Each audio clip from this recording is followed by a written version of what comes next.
This cake is fantastic. Is it easy? No, I'm not going to tell you it's easy. Actually, it's not that the cake is so hard, it's the frosting. It comes out of my late husband's new classic family dinners. Mark Peel knew about this cake very well because it was the cake we had at our wedding.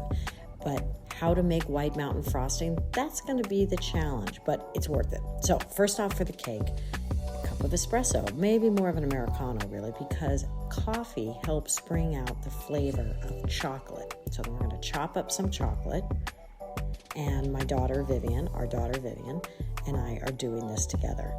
So you make one mixture here with the chocolate, and then elsewhere we're going to use some oil. No butter in this recipe, which is interesting. Measure out brown sugar. Since brown sugar is so fluffy, I like to use a scale for it. There's the vanilla. And we're going to mix that all together. You can't overbeat the sugar. That's a good thing. Oh, here comes the chocolate and the cream. Food porn. So pretty.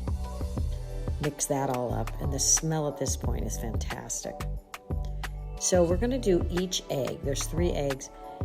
Do an egg, blend. Do an egg, blend. Mark's technique is very specific about when to add what and how to do it. Like for instance, once we start adding the dry ingredients, his instructions are we add 1/3 of the flour, 1/3 of the chocolate, and to everything else. And then we're going to do it again, 1/3 of the flour, and you guessed it, 1/3 of the chocolate. This is also because you want to be careful about not overbeating flour, and then it all comes together. Yum. Wish I had smell-o-vision on this. A little more flour.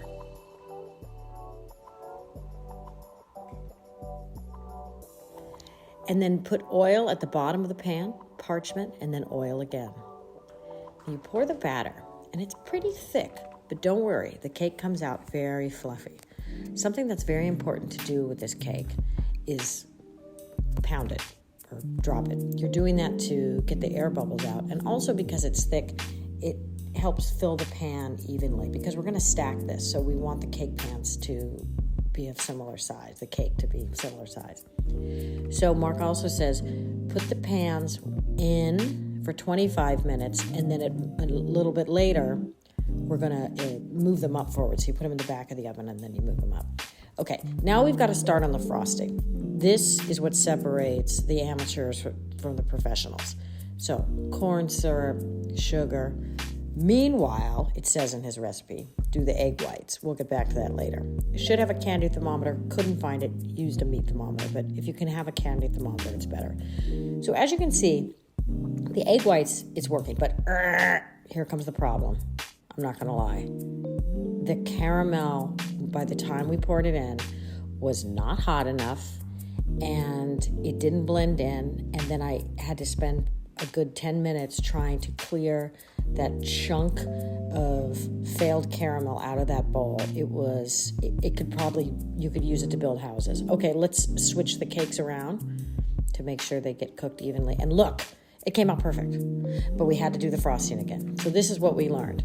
Do the egg whites, do all the egg stuff, and then don't even start with the caramel. Not until you're done with the egg whites. Then do the corn syrup caramel part of it, because you want to pour it in when it's really hot. And look, it did come together. And I cannot tell you, that was my rose of the day when that frosting came together. Yeah, try to get a half spatula for the frosting. It's better. Yum. This is one of my favorite frostings. I loved it. It's so good. This is the birthday cake I want next year. Please subscribe for more recipes. Love to see you here.